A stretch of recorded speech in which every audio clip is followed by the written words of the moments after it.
Mean tweets is going to get you a police visit. You do censorship when things are going badly for you. Being a member of a hate group can now carry prison terms, 15 years. They decide what is a threat to democracy, and it's basically anything with it they don't like. The kid can get on the internet and within a few seconds be watching hardcore porn, but they can't get on Instagram. So, apparently that's making them safe. Anyone who's thinking of doing something horrible and violent is sitting there kind of going, we can't say anything bad about these people. I guess we'll just give up then, shall we? The degree to which this can be abused is obviously obscene. The only thing that can give a good fight to that real problem that we have today in the world are decentralized protocols, like Bitcoin, like Nostr. In the wake of kind of chaos, people like certainty, and they like leaders who can bring them certainty. Australians are very trusting of the government, I would say a little bit too much.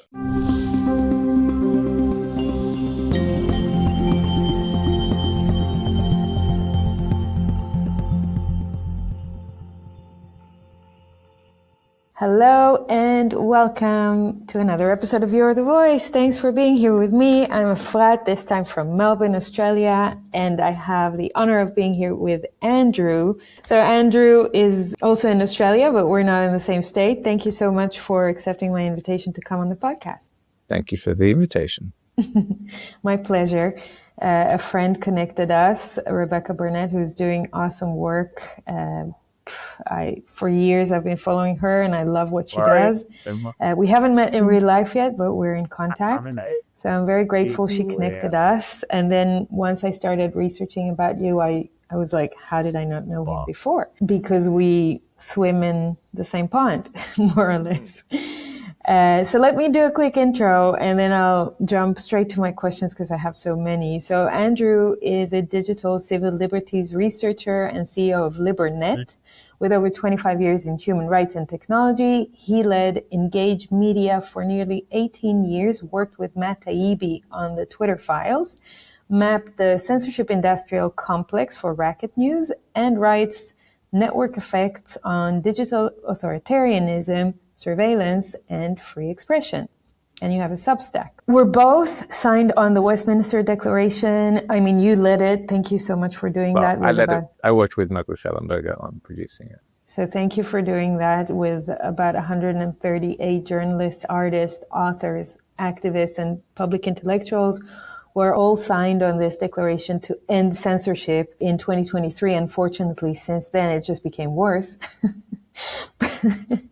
But we have all signed on it. Some bits better, actually, I would say. But so let's start there. It's a mixed bag. Yeah, tell me, how do you see the world of censorship since 2023 till now? Well, yeah, on some levels it's worse, on some levels better. The Trump administration obviously is doing a whole bunch of stuff that is not good on the free speech space, but I mostly see it as being offline. So for me in the US, it looks like offline is worse in terms of free speech, but online is better than pre-Trump. This isn't to say that there's no censorship at all now on the internet in the US, but they did obviously take a lot of the restrictions off, which is why people now more complain about the fact that there's all this horrible content on spaces like X, etc., which there is. And I think they did take whether or not you like it, I think there is more space on X. At the same time, X is clearly still playing favorites, so to speak. And I don't think it's a kind of neutral platform in any way, shape or form, as was the original promise. And I would have thought that spaces like Australia or the UK or Europe would have kind of looked at the US backlash around the censorship that was happening under Biden and gone, wow, that seems to really generate a lot of anger. Maybe we shouldn't do that, and we should find a better way of hosting and managing conversations with our people so that we don't generate a similar backlash in our own domestic spheres. They seem to have gone in the exact opposite direction and gone, let's double down on hate speech legislation, let's double down on countering disinformation. And I'm a little bit shocked as to why, because again, I actually think it's a losing strategy for them. Like, I think if they wanted to win, they would find a different kind of approach to this stuff, because all it seems to do is generate an enormous. You might kind of suppress things in a kind of short-term way, but in the long term, it seems to come back and bite you. So I don't know who's advising them, but it's bad advice as far as I'm concerned, even just from the perspectives of their own success, which not that I'm particularly invested in that. Well, it's very interesting what you're saying, because it really depends how you look at it. If you're looking at short-term win, they are winning, they're getting what they want, and they're progressing their agendas, and they basically just want to control the space in a time where they're losing control. Long term, yes, it's stupid, I agree with you, but short term, they are suppressing. And people are kind of living in glass cages. They don't know what's happening outside their media bubble. Like, I come from Israel, and throughout the war, the Israeli population is highly propagandized because all they can see is what the Israeli media is feeding them. And they're very little fed from global independent journalism and other outlets. And there is a crackdown on free speech as well at the same time. I don't know if you know, but international journalism outlets like Al Jazeera and others have been closed down in Israel because of the war, because of the spread of so-called lies, propaganda, etc. And, it's a matter of national security. So they do that.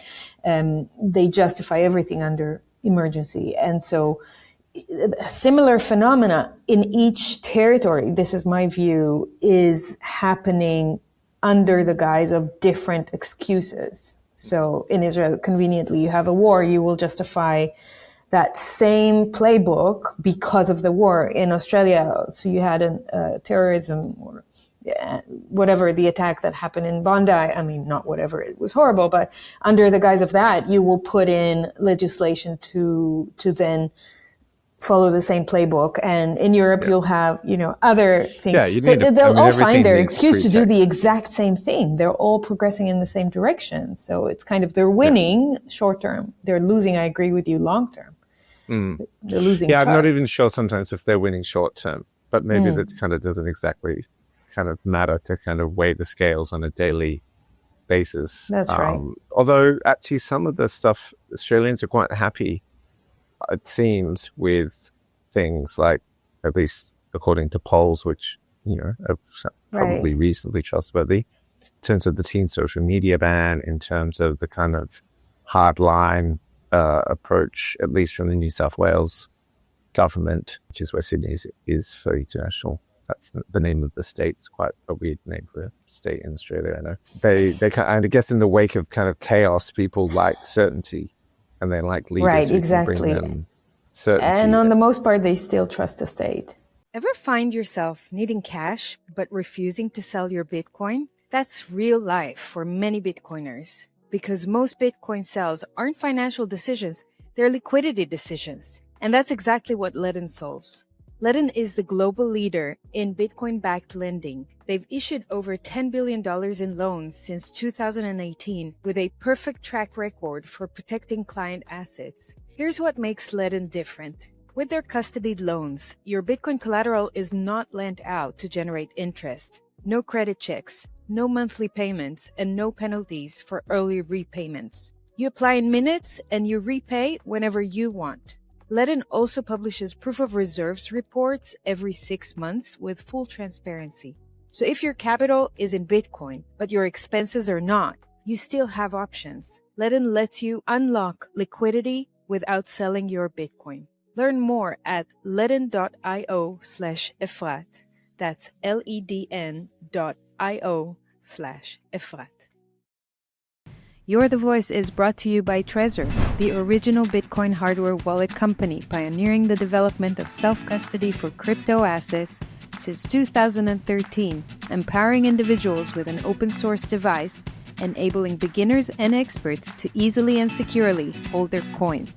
I find my Trezor super easy to use and recommend it to my friends and family.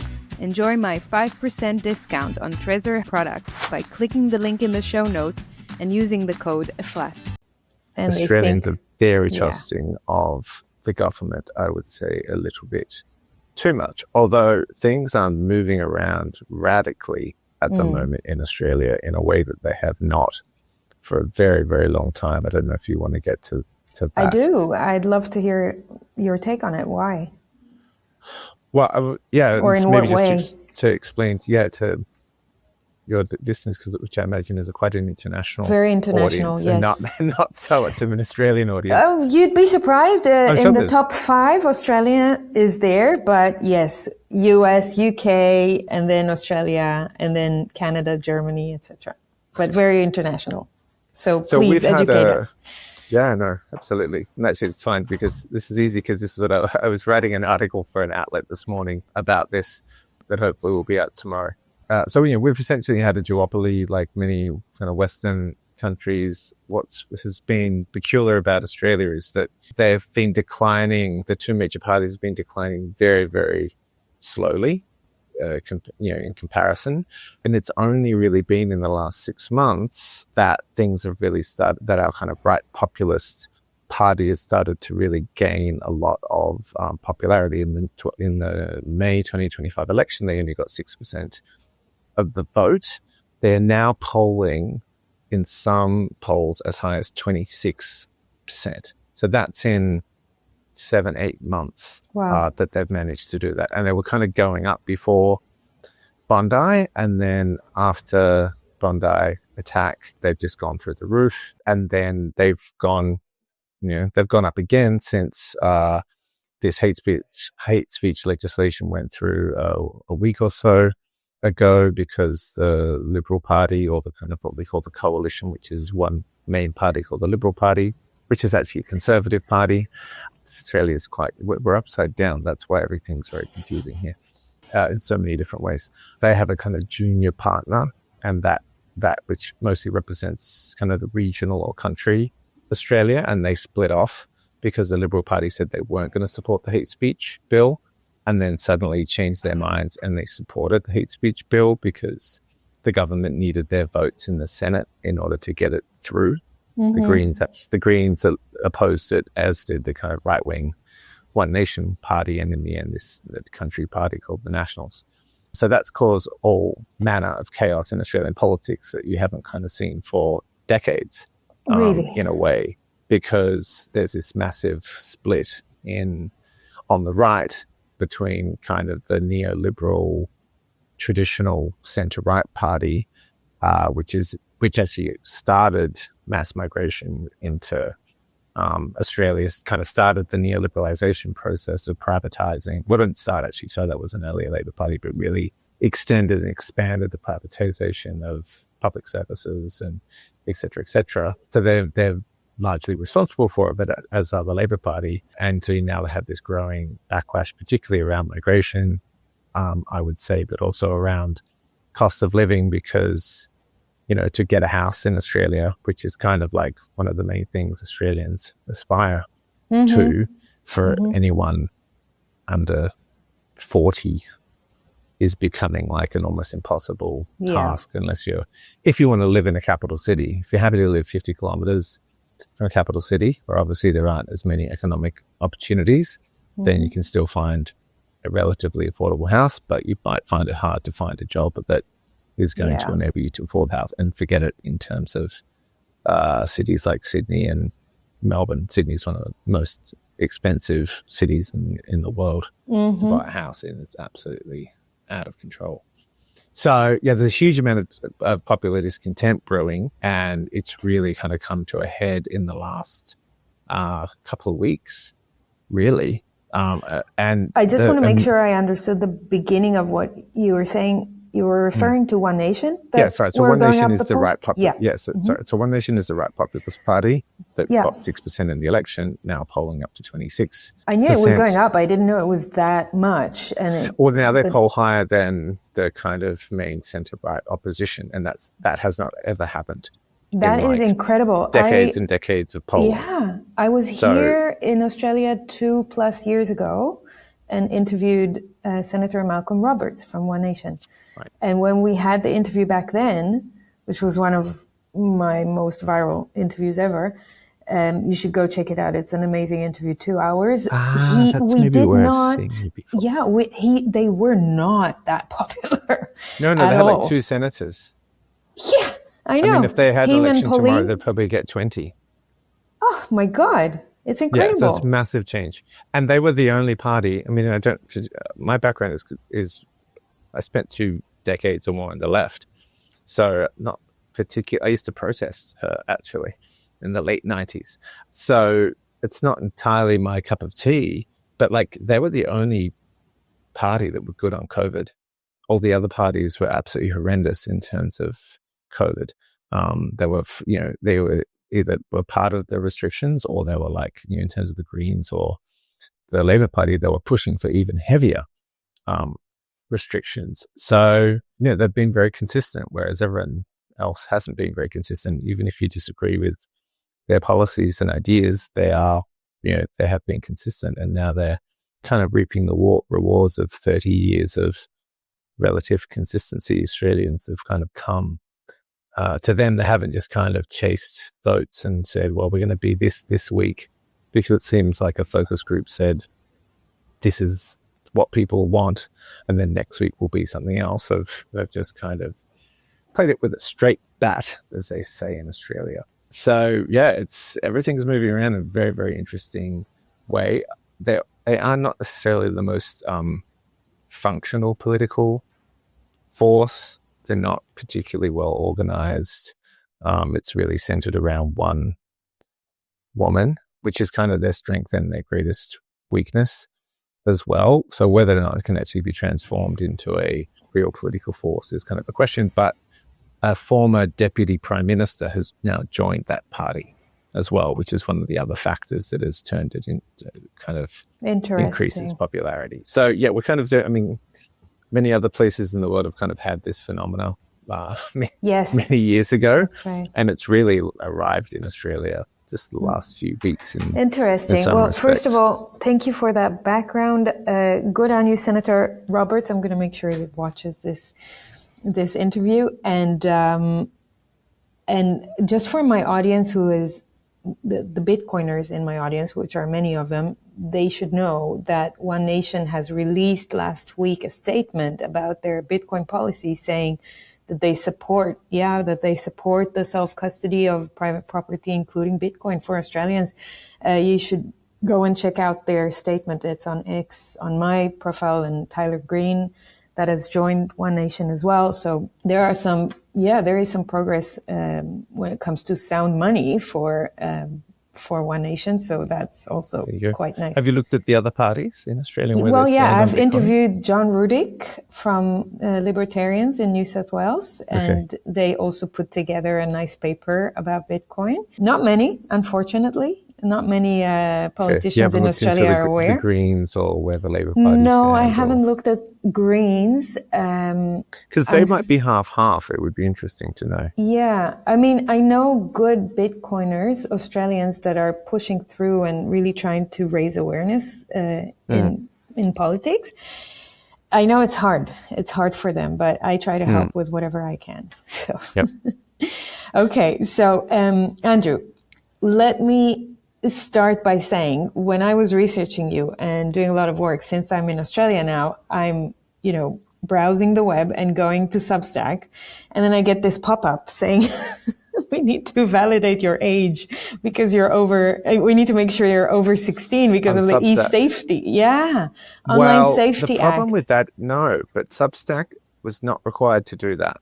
And they did it voluntarily? I do not know why. Substack is not in the original list. So a lot of people, myself included, are very disappointed in Substack because they seem to have volunteered to do this. We've seen the same phenomena during COVID. Yep. Yeah. So I have no idea why. You might want to reach out to them and say, why have you guys seemingly volunteered to do this when you haven't actually been required to do it? Because the list of platforms is quite arbitrary, and it's also like is Substack a risk for a 15-year-old? I guess they might see this interview. Nothing is a risk dangerous. because if you know why this legislation is in place, it's not really because it's protecting kids. It's because it's trying to censor the internet. And then it makes sense. Yes, then this is my opinion, my radical opinion. That's my opinion as well. Unfortunately, it's very popular in Australia. Parents love it. It's ridiculous. People seem to think that it works. I don't. Well, just like they thought it's safe and effective to take a genetic product.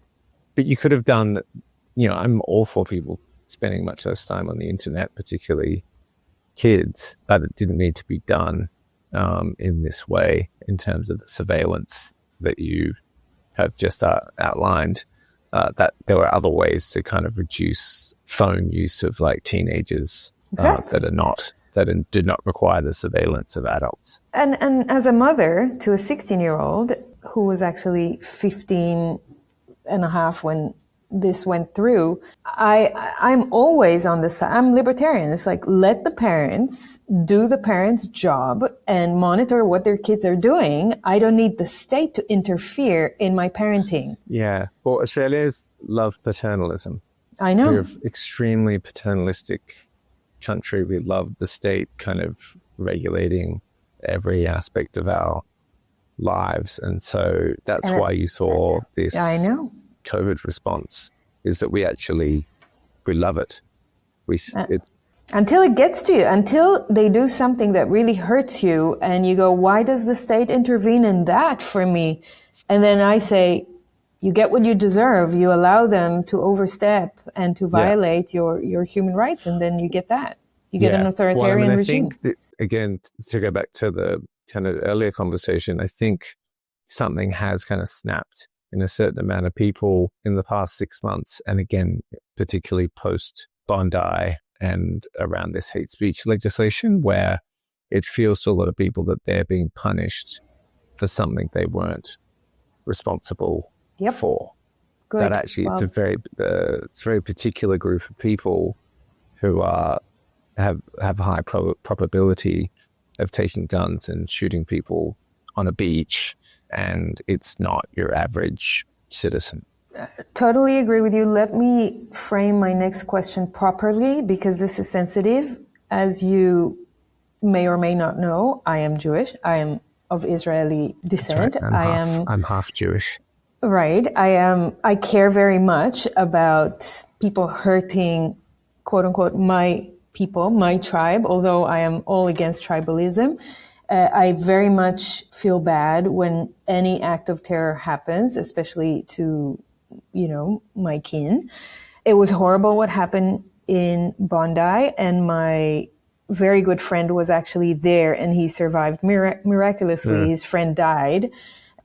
I went through a lot of shit in my life, including rockets landing right near my house and many, many things. It doesn't matter. I served the IDF. I've seen and been through a lot.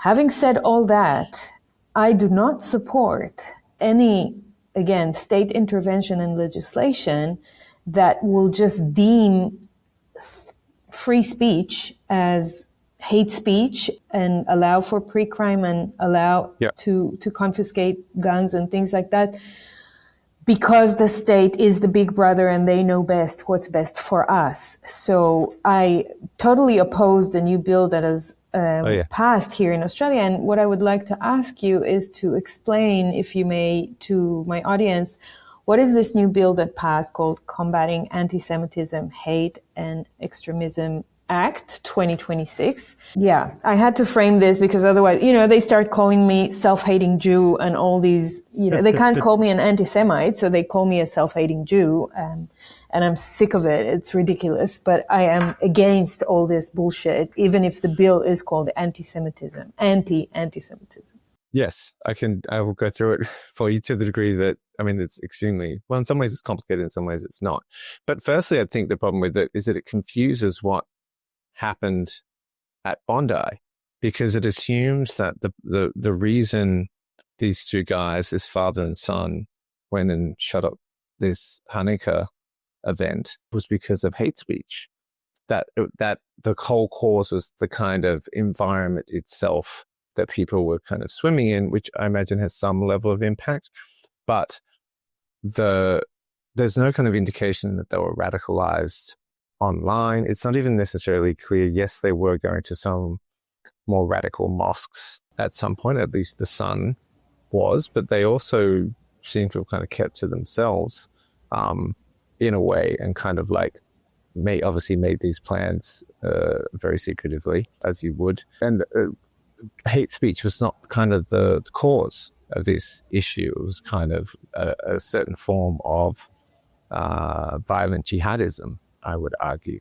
But that's also kind of considered quite politically incorrect in Australia to kind of speak about that. And so that's why for me it didn't require a kind of broad brush approach to the whole of the country. It just required a kind of quite specific focused approach on where kind of jihadism in particular might be emerging from.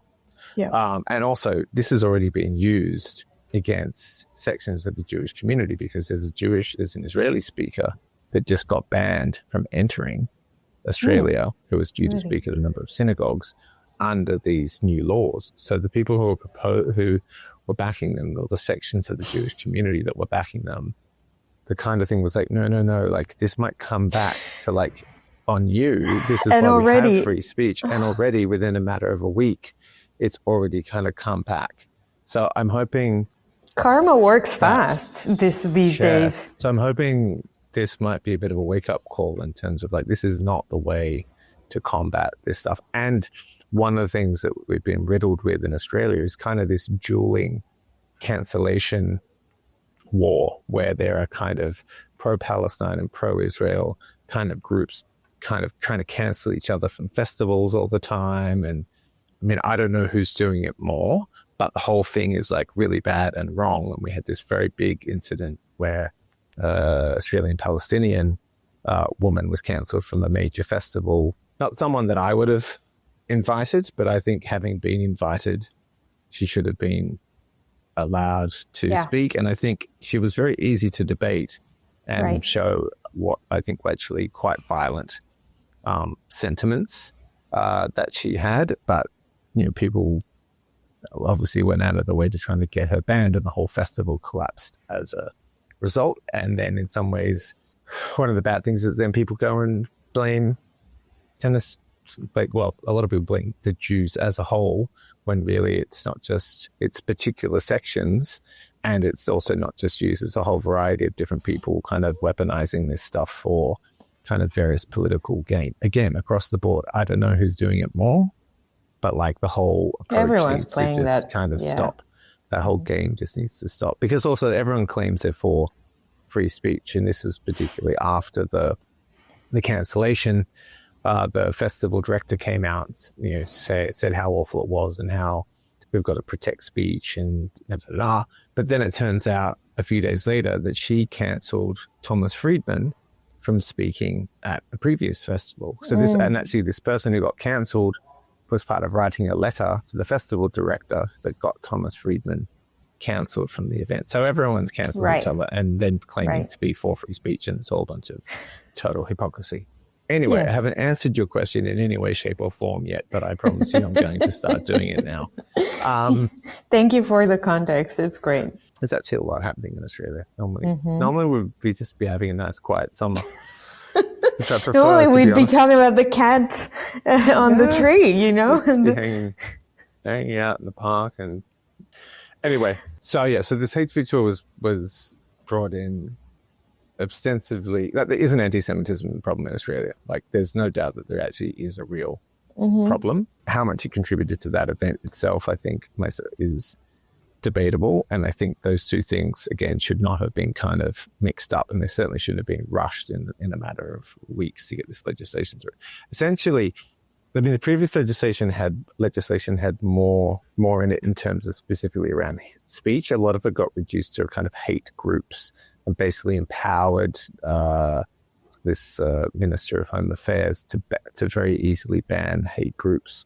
Well, he designated hate groups on the basis of kind of recommendation from the head of our main intelligence agency, and in consultation, I believe, with the Attorney General. Doesn't require any court. Right. He can just kind of do it.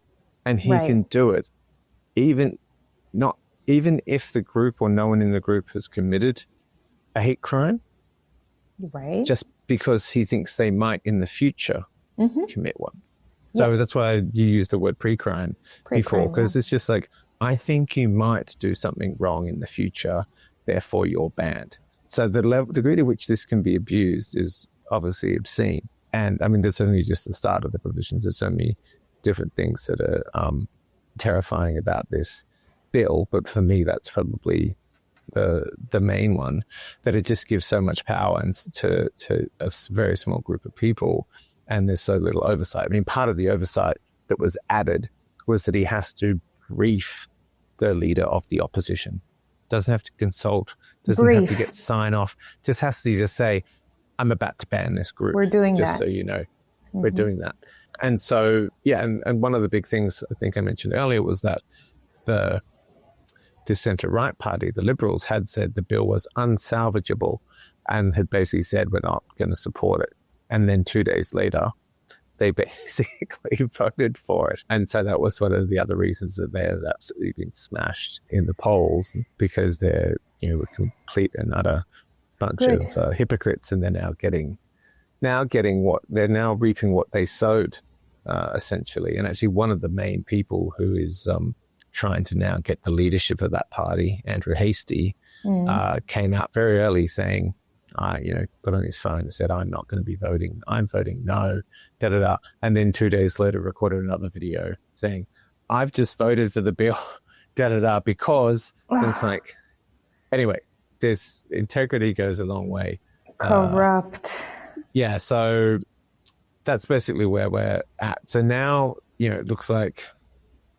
And it went, correct me if I'm wrong, they opened it just for 48 hours for the comments of the public. Is that correct? Yeah, I mean, it might have been 72, but we're probably quibbling over 24 extra hours. So there was almost no time to comment on it. I wonder why. Yeah, it was done incredibly quickly. Again, partly because the centre-right opposition demanded that this centre-left government come back and immediately put some kind of laws into force. No, the reason is because they have to, because they get orders from above. Because the United Nations director is telling them that part of Agenda 2030 is hate speech laws, and every country have to do it. And now it's Australia's time. They just have to. We actually had a lot of them. This is also the thing. We have a massive number of hate speech laws across federal and state jurisdictions. So we had absolutely no shortage of laws already. We had at least 2 different rounds since October 7 that have come in. That just kind of kept extending things. And and this terrorist attack happened regardless. And again, I don't think anyone who's thinking of doing something horrible and violent is sitting there kind of going, well, we can't say anything bad about these people. So, I guess we'll just give up then, shall we? It just completely misunderstands or misdiagnoses what leads people to do these heinous things. But, again, you might say that's not the point. The point is, in any case, to try and control the debate and control the online domain, and any pretext will. I also think that in Australian context, politicians just need to be seen to do something. They can't just do nothing when there's a crisis on, even if actually nothing is sometimes the best thing they could do. They've got to be out there kind of coming up with big bills and big laws and showing people that they're in charge. So sure, that's their job. But, but they get all these... I don't think that's necessarily their job. I think their job is to lead, not necessarily their job is supposed to be public servants, right? They're supposed to represent the public and do what's good for the public, but most of them just forget that and work for other interests or lobbies.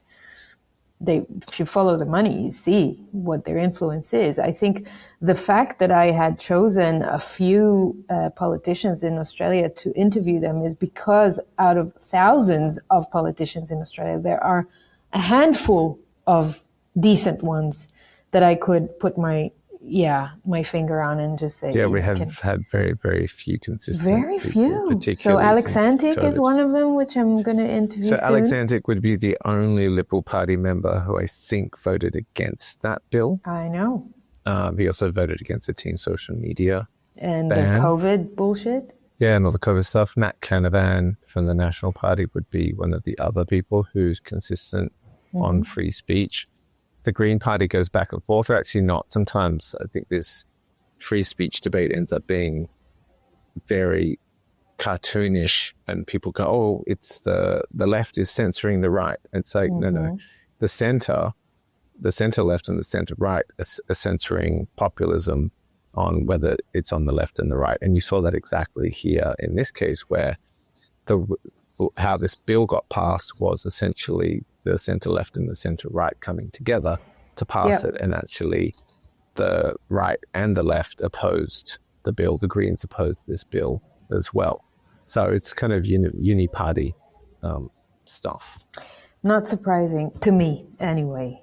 No, not surprising to me either. Right. Although for like 24 hours, I had my hopes up and I was like, oh, wow, look, our Liberal Party is actually being liberal. Incredible. This is impressive. And then I don't know who whispered in whose ear, but, someone obviously came and told them and said, do this. No, this is not happening. At the cost of crashing their own party. I want to introduce you to Abundant Minds because they take a very different approach to Bitcoin mining. Most people buy Bitcoin, but the smart ones mine it straight into self-custody. With Abundant Minds, you can do it without giving up your privacy. Abundant Minds was founded by Bo and Christine Marie Turner, a couple who lost more than $500,000 to providers making empty promises. Instead of walking away, they built a company that raises the industry standard and puts client first, and that's why I like them. With Abundant Minds, you own your machines. They never touch your Bitcoin, never skim a revenue share, and you choose your own mining pool. Their customer care is unusual. Clients speak to a real person for self-custody education, privacy consulting, and even visiting their site. They serve clients from around the world, but US investors specifically enjoy a big tax benefit and 100% bonus depreciation. This is more than just mining Bitcoin. It's about freedom, privacy, and purpose. You can book a free strategy call, see how it works, and mine some of your first Bitcoin for free with a special offer for my audience. Learn more on abundantminds.com/Efrat. In a world hypnotized and sleepwalking towards totalitarian control and digital enforcement, awakened voices rise to inspire change and radiate hope. In December 2024, I had the honor of hosting Professor Matthias Desmet at a conference I produced called New Totalitarian Order. This masterclass is now recorded and available to watch. The conference explores the psychology behind global mass processes, offering a behind-the-scenes look at science, economics, and human potential. It addresses challenging global agendas, mass formation, transhumanism, consciousness, societal change, and the path to transformation. Click the link in the show notes to access 3.5 hours of exclusive presentations, in-depth content, and my fireside chat with Professor Desmet. Use my code EFRAT for 10% off. I hope you find great value in it. Yeah. So if we entertain ourselves with the idea that maybe all of this is for the sake of controlling speech and censorship, one of the great work you have done was around exposing the censorship industrial complex in the United States, around the Twitter files, and you've created this amazing map showing the different facets of power that are related to this industrial complex. Can you try and, explain to people just so they understand that this thing actually exists? I know the work you have done was about Australia. It was about the United States. But we are looking at a global phenomena in which the UK is participating heavily right now, and other Western countries, and now Australia is joining the crowd. Can you say a few words about that? And while you speak, I may even share your map to show people the... Well, and also we just completed about 2 months ago a big report on Germany as well, where we did a similar mapping exercise, and actually bigger mapping exercise, where we mapped 330 organizations in Germany that in one form or another contribute to what we kind of more broadly call content controls, because they're not always necessarily doing explicit censorship. Right. So we essentially did a German version of that map. It's also on your website here? It is. If you go to initiatives. Yes. And then go the top left one there, Censorship Network. This is the and Germany. Then go down, you'll see the map of Germany. It's a bit of a big map, so it's just loading. Yep. So we basically kind of repeated this process for Germany, because when let me go back to the beginning and tell you about the first one, and then before I tell you about the second one in Germany. I'll leave this one. So the first one emerges out of the Twitter files, which, as you noted, I worked with Matt Taibbi on.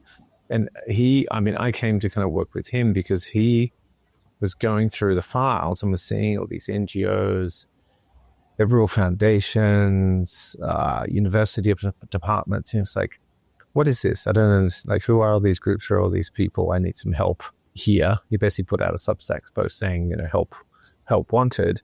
Because of my background, Engage Media that you mentioned earlier was an NGO that I founded and ran for more than 17 years that worked on digital free expression issues in Asia.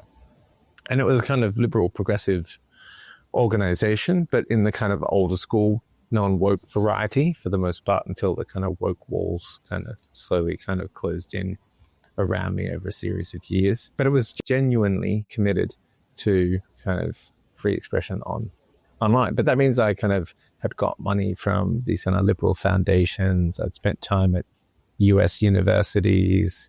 I kind of knew lots of these different NGOs from all the kind of events and networking and collaborations that we'd done. So I essentially, explained that to Matt. And he's like, great, come on and help me with this work. And basically went through a lot of the files, helped write some of the stories, and then ultimately worked with him and the team to produce this map, which in hindsight now is a very naive sketch because we've actually probably now catalogued 700 or 800, 900 oh my God. organizations. I mean, these vary from, some of the worst examples, say like a Stanford Internet Observatory or a University of Washington that were, had government connections, had connections to the kind of Twitter C-suite and C-suites of Facebook tech, and were getting content taken off, or pushing for content to get taken off social media platforms. And others are just kind of doing very naive curriculum for schools, saying, be careful of mis and disinformation. For example, someone who, doesn't want to take a COVID vaccine, watch out for them. Kind of thing. So it's kind of that's why sometimes, here it's called the Censorship Industrial Complex. And for the German one, we also say Censorship Network, but these are the ones that we feel really are doing censorship. But more broadly, we talk about content controls, because not everything is actually about, getting a piece of content removed or suppressed, which I think is more direct, what you can moderately claim as censorship. So the whole point was essentially to try to illuminate how, information management, narrative management, public relations, you could even say, works in a kind of networked environment. Because if, people who are old enough to have been around when the Iraq War was going on, that was still kind of this industrial system where it's mostly broadcast and TV. There wasn't that many people on the internet in 2003. Significant numbers, but not that many. And so, if you didn't like something, you kind of just put pressure on a TV station or a newspaper and they wouldn't publish it. And you'd have to kind of worry about all of this information flowing out. Whereas in a network environment, obviously that's much, much harder to control. So a lot of these groups essentially operate as intermediaries, particularly in the US, where there are kind of real legal or constitutional constraints of putting pressure on social media companies to take content down. These are kind of a set of proxies that essentially enable the government to do some of that work, but also a lot of it is funded by private foundations for whom it's politically expedient because it's a way of reducing the influence of their political competitors. Having kind of looked at the work we'd done around the Twitter files and mapping the censorship industrial complex, at some point we went, this is really just a US map.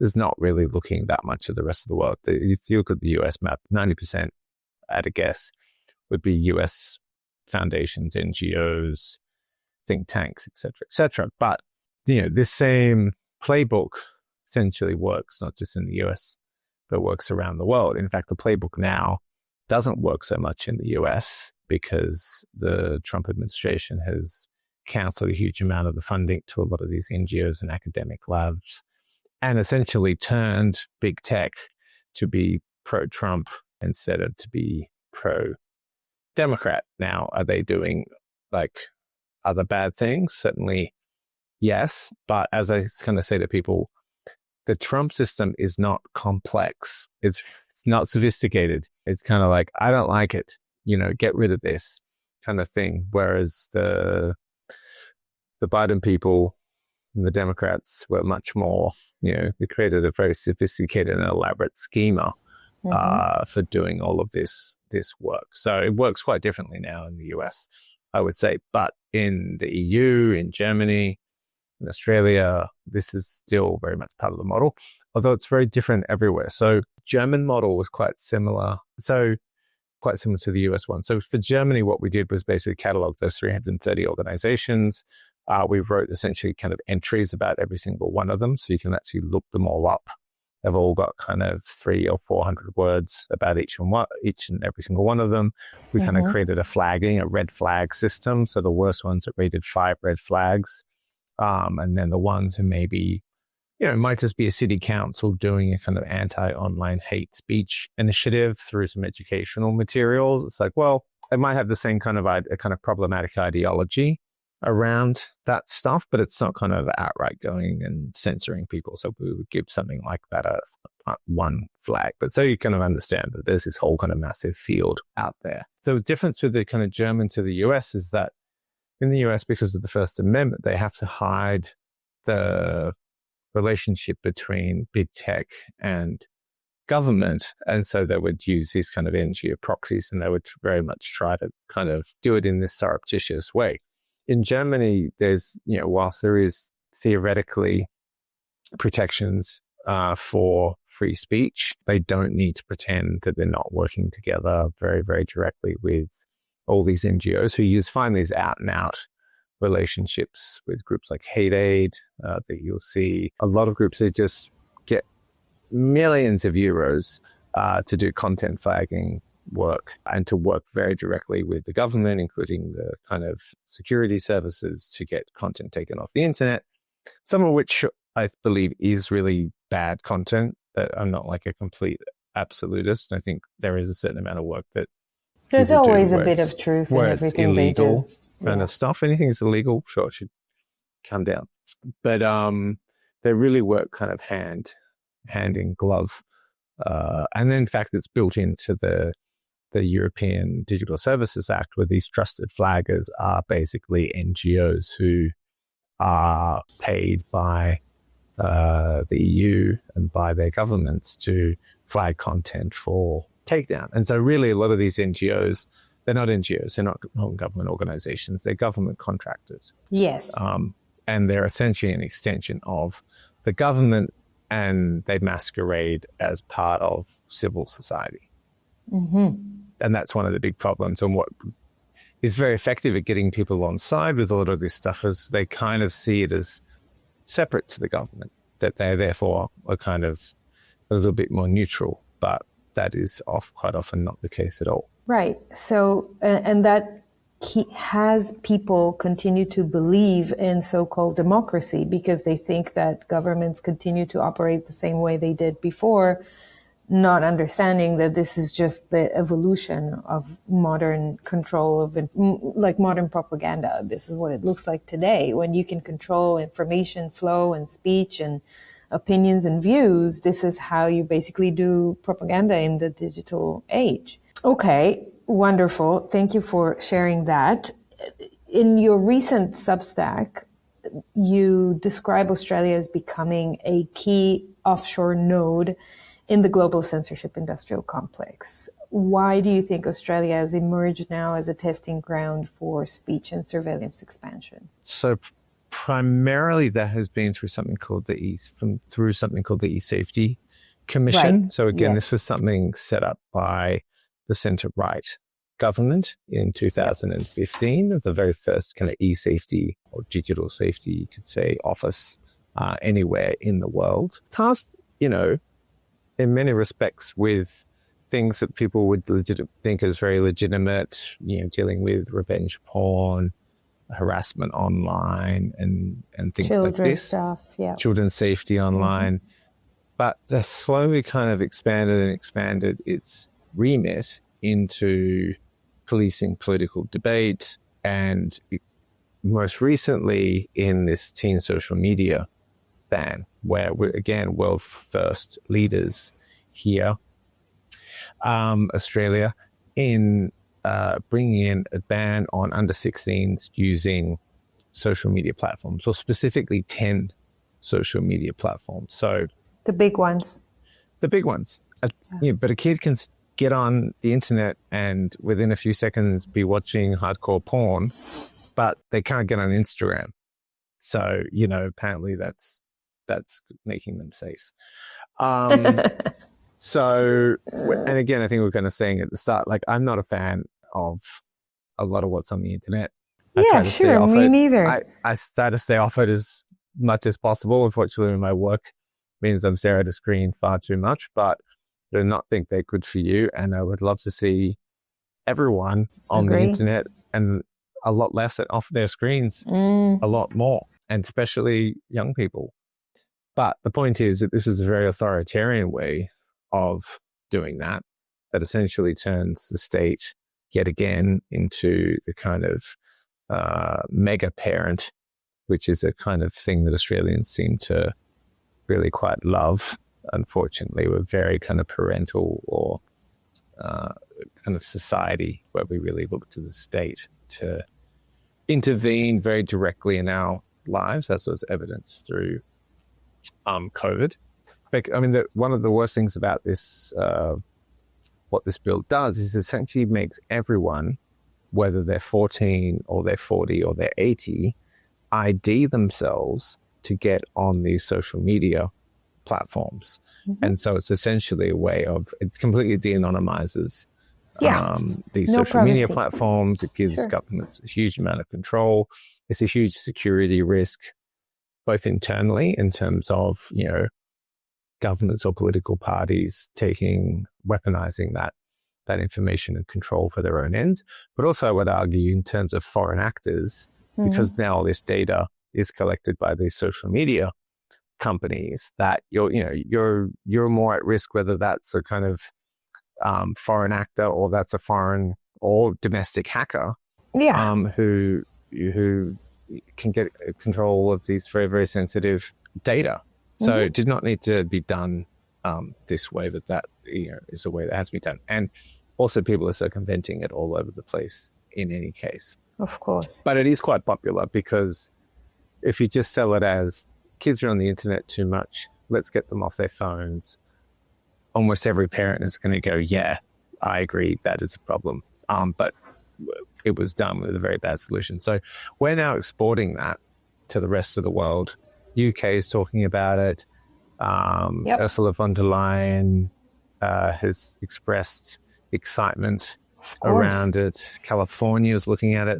Although it's interesting because some of the first places to introduce this stuff at a state rather than national level were very conservative places like Florida and Utah.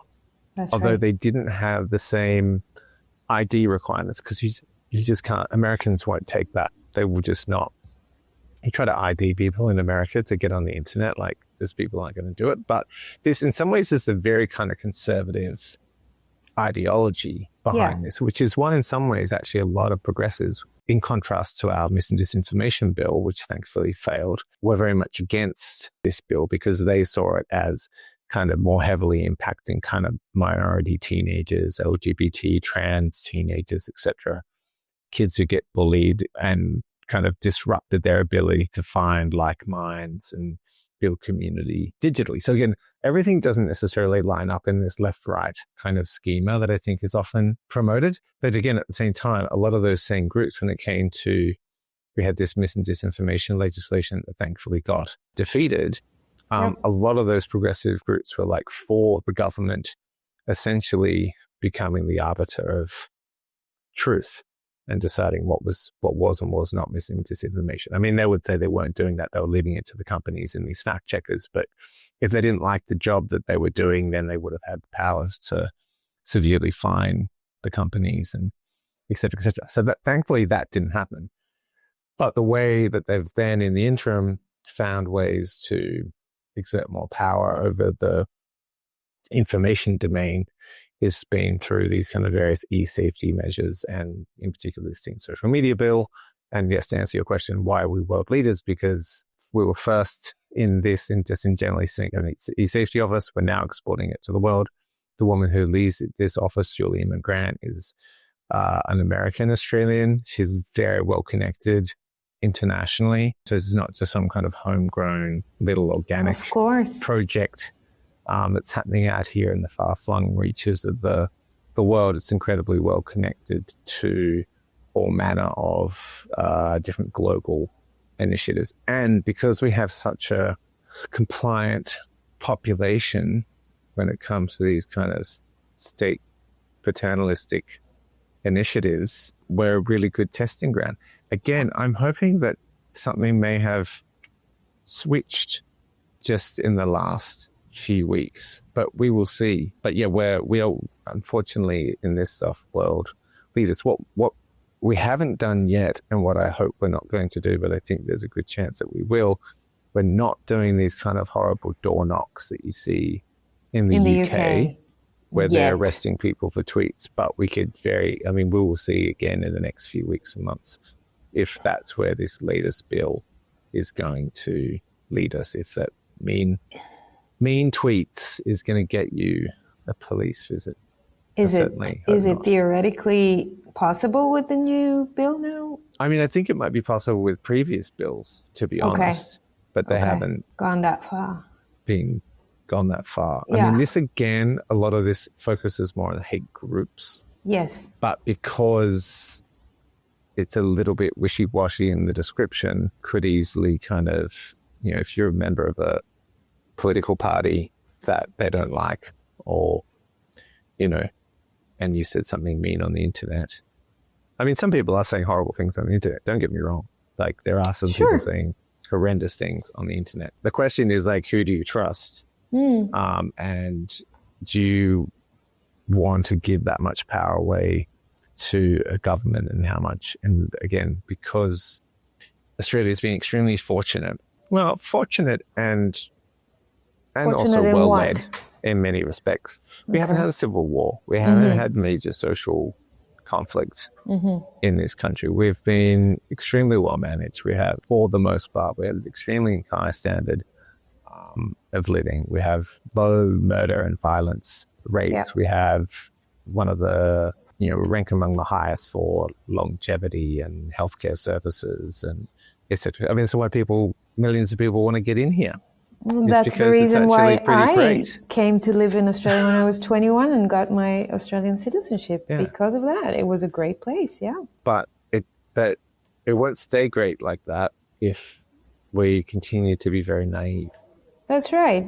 And it's a Commonwealth country, and it's highly socialistic, or at least was in the last 2 decades. So I think if the pendulum swing happens and it starts changing now, maybe it will balance some of that and bring things back to where they need to be. But also, we're not going to get into that, but also it's the end of a really large debt cycle. And economically, which is what driving a lot of this, is that the country is in big debt and that the money is broken. The fiat monetary system is broken. And so they have to do all this shenanigans to make sure they have control as they switch over to a new system. So sorry. That's the part that I come from. Yeah, no. And have you looked much about that in terms of Australia? Because in some way we've managed to avoid a lot of the global ups and downs. No, you haven't. No, well, because the story as it's told is that we've not had a recession. Yeah, but that's a lie. Go check my. Oh, but that's a lie. You're in a recession right now. I mean, we are in a recession right now here in Australia for the past 2 years. Yeah, since 2023, more or less. But they won't tell you that until later.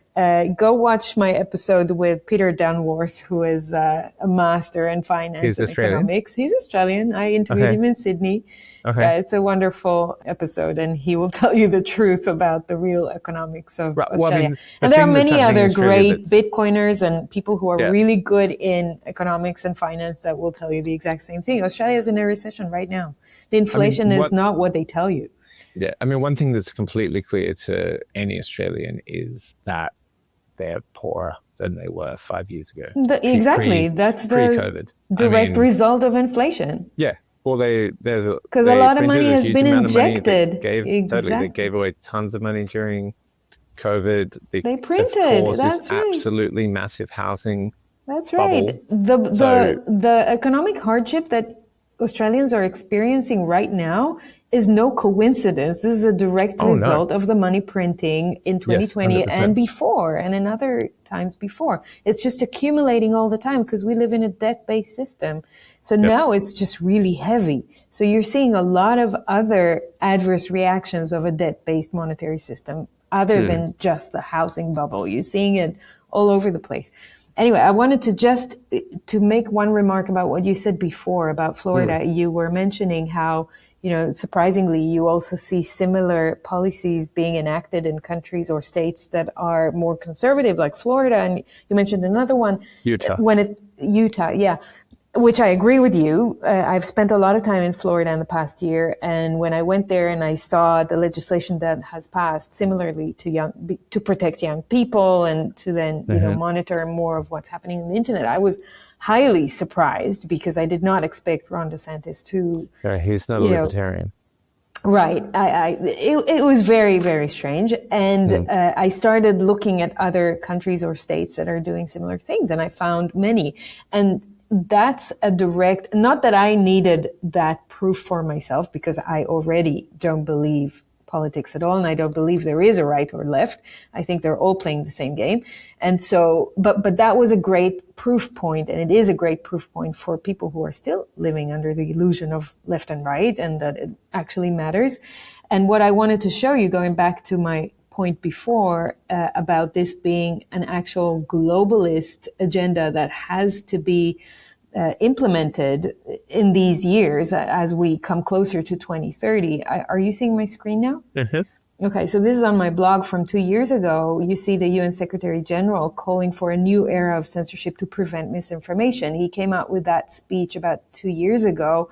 And then this document called Our Common Agenda, Information Integrity on Digital Platforms from June 2023 is a long document, about 20 or 30 pages, which I analyzed at the time, but it really shows you how you have to battle hate speech, disinformation, misinformation, how it pollutes our environment, and the real next war is information war.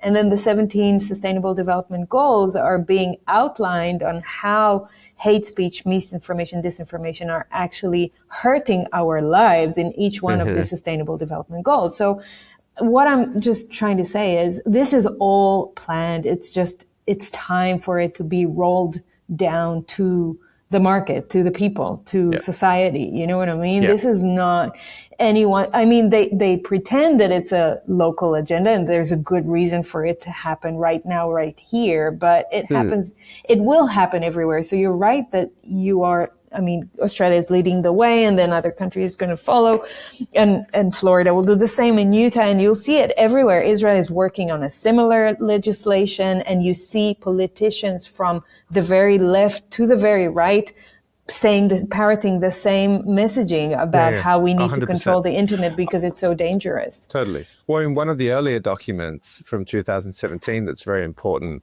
is from the Council of Europe. Yes. That actually introduces the whole concept of misinformation that was called information disorder.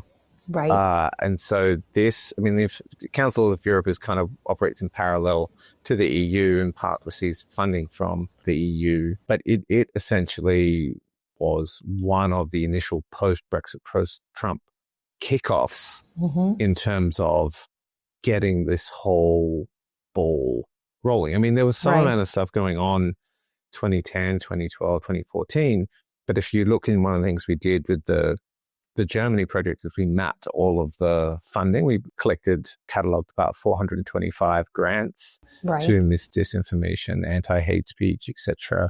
content, and then so you can actually also go on the site and see a series of infographics of per year funding, what it was going to, who was giving it out, etc. And you can see really everything starts taking off 2016, 2017, essentially in the wake of Brexit and Trump. That would be, I mean, in Germany, there are other triggers like the migration crisis resulting from the war in Syria. But generally, these kind of two populist waves are, I think, the main trigger that essentially that the thesis being, what this is essentially a program of kind of information suppression, of political suppression, essentially. Yeah. And it's nothing other than that.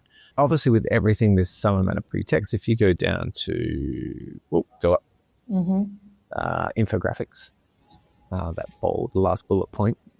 Okay. So obviously there's always some amount of pretext, there is some amount of problem. But so this is the kind of funding in Germany that you basically see, how it kind of gets going, who it's going to, etc., what the mix is in terms of where the money come from who the biggest funders are. Mostly we're kind of missing some amount of private foundations there because it's harder to kind of get that information, but I think the information in terms of the government agencies is quite, this is very interesting. Quite accurate, I would argue. So from there you can see who are the biggest recipients of the money, who has actually the most power in this system, because it's not that I would say there's necessarily one coordinating body. I think there's a whole bunch of different people kind of competing for influence, and some are more successful than others. Education is number one, and who's being but that, because a lot of times it is getting into schools. It's not all kind of, hey, take this off the internet type stuff. A lot of it is kind of a lot of work or curriculum work that says, in the German context, it might be kind of an overinflated definition of anti-Semitism, for example, that basically says any criticism of Israel becomes, anti-Semitism. Or it might be similar things around the war in Ukraine and saying any criticism of the war in Ukraine is Russian propaganda, or people who are doing it are Russian agents, and that no one could naturally say anything bad about that war. And who determines what's a threat to democracy, right? Well, the government. Yeah, of course. Basically. It's funny. They decide what is a threat to democracy, and it's basically anything with it they don't like. I mean, Germany is pretty scary in terms of, they also have all these police raids. Like in the UK? Yeah, but they go, not as many as in the UK, but they go in and basically arrest people and take them to jail for crazy for tweets and things.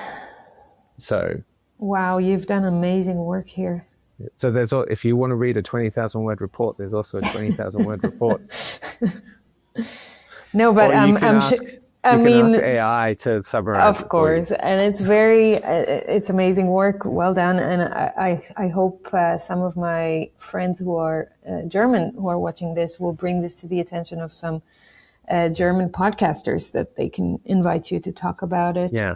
No, I spoke with a couple, and it was actually very well received in Germany. We got a lot of media, including very large media like Welt, which is one of the main dailies. And I think because it kind of hit a nerve where people were really getting something's wrong about how public discussion is manifesting. And it's hard to kind of put your finger on it. Like, why is everything a little bit weird? Why can't I just say stuff? Why does these different things happen? Because there's all these people out there like reporting content to platforms and all these government agencies working with all these NGOs. In some ways, it's not really a mystery. Like, this stuff all has to be done by people in the end. And it's like, apart from things like shadow banning and things like that you can't see, if you're removing a piece of content, the absence is conspicuous. Yes. You notice it. And so it's like you can't just kind of do it without, oftentimes without people noticing that this is kind of going on. And there are processes, and a lot of the processes and protocols are all out in the open. I mean, the EU DSA has you can go to their big platform and watch a lot of the content. And there's a lot of reports of the content that's being taken down. So actually, some of the matter is transparent. In some ways, it's like, they're good, they're being honest. But again, part of the problem is that we accept it. Exactly. That's what I wanted to say. That people just accept it. They're like, okay, it's been taken down. I guess it was bad for me to see it. Yeah. And then we forget. Think that until it comes for you. Exactly. And then we forget that this even existed, and that's how you rewrite history. I mean, that's one of the ways you rewrite history. Okay, I wanted to ask you, are we seeing speech and association treated on par with violent crime? Being a member of a hate group can now carry prison terms under the new legislation? 15 years. Yeah, so it's that's worse than some violence. And hate speech related offenses can carry up to 10 or 12 years. Yeah. So, I mean, and this is actually a place where I understand there have been significant changes where a lot of the previous legislation was not in the criminal code, it was in the civil code. Yep. And so it wasn't necessarily that you would be sent to prison. And now a lot of this stuff has basically gone into that. So you were saying that Australia is not yet following the UK when it comes to putting people in jail, but it could happen. Oh, no. I'm saying that we may have just primed ourselves exactly for that. Got it. Although I think some of the previous legislation also, I believe, transitioned some of the offences from civil to criminal. As well. Insane. I mean, I'm not a lawyer, so it's all like excruciatingly complicated. In terms of like what and there's so many overlaps. Like, you wouldn't believe we've just been cataloging like all the different hate speech legislation, and because a lot of it operates at the state level and not at the federal level, there's just overlap upon overlap upon overlap, and it's Byzantine in the extreme. But I think the end result is like, we're going to start to see virtually already started to see it. I mean, one of the first people that was banned from entering Australia was a Jewish speaker, and so this is because he'd said some things about Islam that were not very flattering.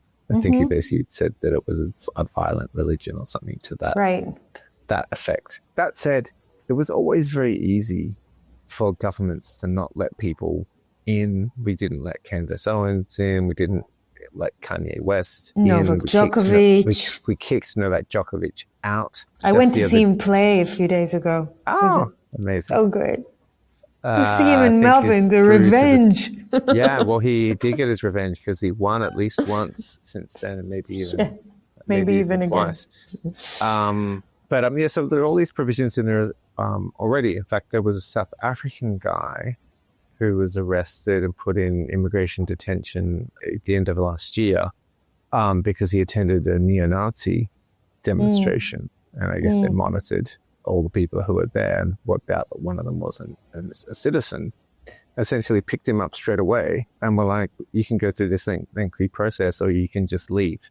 And he was like, well, I'm just going to leave. And that was it. And so it's like, so we have a lot of laws already. Yes. The problem was that they really weren't utilized. Not that all of them should have been utilized, but it's just extended the powers even further. And I mean, one of the worrying things is that, essentially this further empowers the security and intelligence services. And in the Twitter files, one of the Twitter files that I worked on was one specifically to Australia. And we found that these security services, in particular department called the counter-extremism, there's something else, but essentially it was a counter-extremism division. It was reporting things like jokes to Twitter. It was reporting accounts that had 20 followers to Twitter for giving medical advice, actually, that turned out to be true. One of them was asking there's this doctor that was asking a question about the use of steroids in treating COVID. Steroids ended up being the standard protocol, as I understand, in treating COVID. So what they're reporting, guy with 20 followers, they're reporting people who aren't even Australian. And it's like, it's someone in Texas, and they're reporting his tweet to Twitter in Australia because the tweet was, I think the term was circulating in Australia's information environment or domain or something to that effect. It's like, this guy's in Texas, or there's another guy in India. I remember that was in that, it had the same thing. It's clearly ridiculous. It's like, you can't do this. You can't police other people's, unless Twitter starts then geo-blocking all these tweets, which is actually in part what also Julian McGrant, the e-safety commissioner, tried to do. We had this stabbing attack on a bishop in Sydney that was being live streamed. I've seen service. It. Yeah. And she demanded X take the attack down, not just in Australia but worldwide. And I was like, but you don't, you're not the queen of the entire internet. You can only ask a company to take something down in your jurisdiction. You don't have global jurisdiction. So this is the kind of ambition of these people, is that they actually want to be able to go, maybe there's a way that we can hack this system and actually use these kind of middle power type countries that have high trust in government like Australia to control the information domain on a global level. I'm just flabbergasted by the state of the world and these people, the hubris. It's just incredible. And that's why, again and again, it reminds me of how blessed I am for finding decentralized systems like Bitcoin and like Nostr, where I cannot be censored, because I am censored. I'm censored in many platforms. I'm heavily shadow banned on YouTube. My Telegram account has been closed with 8,000 people in 2 channels. They censor me all the time. And it's like, thank God that freedom tech, that category exists and is getting stronger and stronger by the day. How are you? I've not used Nostr, but how are you finding it? So first of all, I think you should know that on Nostr, for example, Edward Snowden has 140,000 followers on Nostr, right? Really? He's there. He's not active on a daily basis, but he's there. He's got an account. I know from Gabriel Shipton that we talked about before, Julian Assange's brother, that Julian Assange is there lurking. He doesn't have his account yet, but he's aware, he's watching, he's lurking, and he loves it. I mean, those platforms, that's the point. They're not platforms. They're protocols. They're protocols. They're protocols. Exactly. Yeah. So there are already hundreds of platforms created on those protocols. And so I own my private key and my public key, and I can put my key in any platform that implements the protocol of Nostr. So if I get banned by one of the relays, which is a server that feeds my content into Nostr, I can take my private key and log in another platform and have my social graph move with me. So my 5,000 followers on Nostr today, they go with me wherever I go, from whatever app of Nostr that I sign it in with my private key. I have my followers with me, which is phenomenal. And have there been any instances of anyone being shut down on Nostr relay. so far? No, but that's the beauty about Nostr. I'm just checking if it does truly work. I mean, that's the thing, that it doesn't really matter. The philosophy of Nostr is similar to Bitcoin in the sense that you start creating relays in a decentralized fashion, just like the internet itself. So it's another layer on top of the internet. And then you have thousands. Today, I think there are already tens of thousands of relays around the world, and anyone can create a relay. I can create a relay on my own computer at home, which I have a Bitcoin node running. I can also create a relay, and I can feed all my content through that relay. So, I mean, if anyone closes the relay I work from, I can jump back to my own relay, and I can go to other relays that are out there. And that true decentralization is what keeps the network censorship resistant and secure. So that's the beauty of it. And I think the best proof for how censorship resistant it is the fact that Bitcoin in the 16 years it exists was never hacked. Because how strong the network is, backed by energy.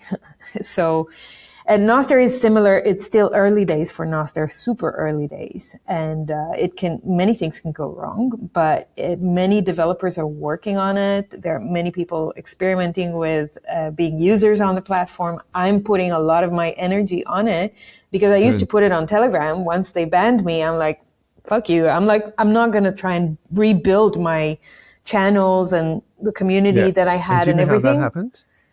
They don't give me the reason. I'm stuck on this AI bot loop. Whenever I ask them, oh God, now I'm blanking on the Telegram guy's name. Pavel Durov. Pavel. I keep trolling him on X. I mean, he's on X all the time. About free speech, bullshit. And I resist the French authorities and bullshit. After they arrested him in France, I believe that it was a similar thing to, this is the Chinese protocol. They arrest him after he goes out of there. They're like, they control him. So then whoever it is, the Israeli government, the Australian government, I don't know whom, they can approach him and say, close this account. This account is violating blah, blah, blah. And they don't even give me a reason. They just close me. And then I email them. I talk to their bots on the platform. I tried anyway. I troll Pavel Durov on X. Everyone, I made a video that became viral and everyone's sharing this with the handles of Telegram and Durov on X, but no one's answering me. So that's the modern way of controlling information. You just switch off people's accounts and they're gone. It's like, I had 8,000 people following me on Telegram, the so-called free speech. And again, it's a centralized entity. The only thing that can give a good fight to that real problem that we have today in the world are decentralized platforms, decentralized protocols like Bitcoin, like Nostr. Yeah. I mean, that's why I'm here. Very good. There you go. That's where the hope lies. Yes, exactly. Okay. So to wrap up, I know we have to close in 1 second. Yeah, I had one question for you. So if we step back and we kind of zoom out to the state of censorship around the world at the moment and where this is heading, you said I think it was in your previous article, your last article, that this is another brick in growing legal architecture of like regulating speech, identity, and association. What is the end game, you think, of that architecture? What, is it social stability? Is it narrative control? Is it more authoritarianism? Well, I think it's essentially keeping these legacy political parties in power is one of the main end games of, and essentially propping up this kind of old or legacy liberal order, which is kind of crumbling. And I don't think they really know what to do. I mean, I think you don't do censorship when things are going well. Right. You do censorship when things are going badly for you. Or you could say you're particularly greedy, but I think in this instance, it's more that the traditional authorities and institutions are losing their authority and bleeding trust very, very quickly with the people, and their response to it is censorship, which I actually think is the exact opposite thing that you would want to do if that was happening to you. I think you would want to do radical transparency if you really wanted to rebuild trust.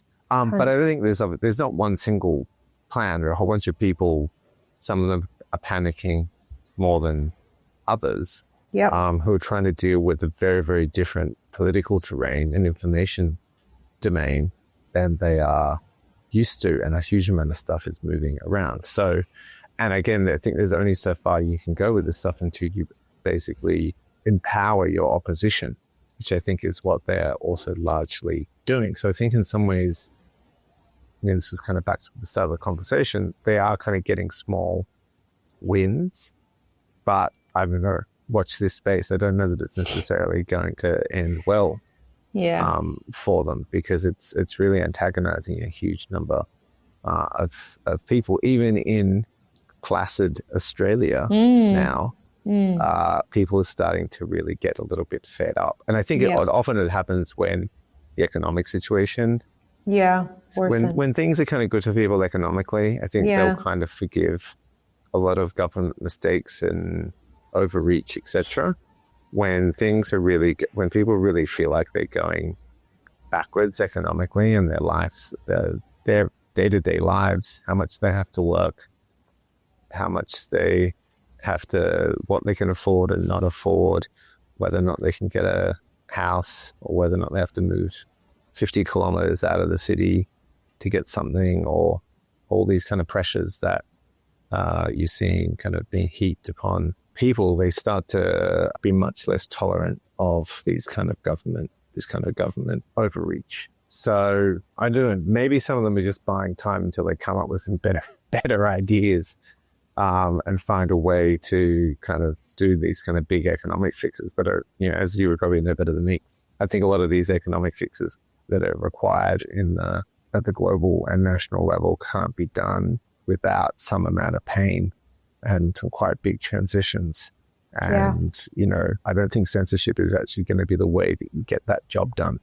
I think it's going to be with a very honest conversation about what has led us to this point in history, what the challenge is, and what the steps are to kind of move into the next era. Totally agree with you, 100%.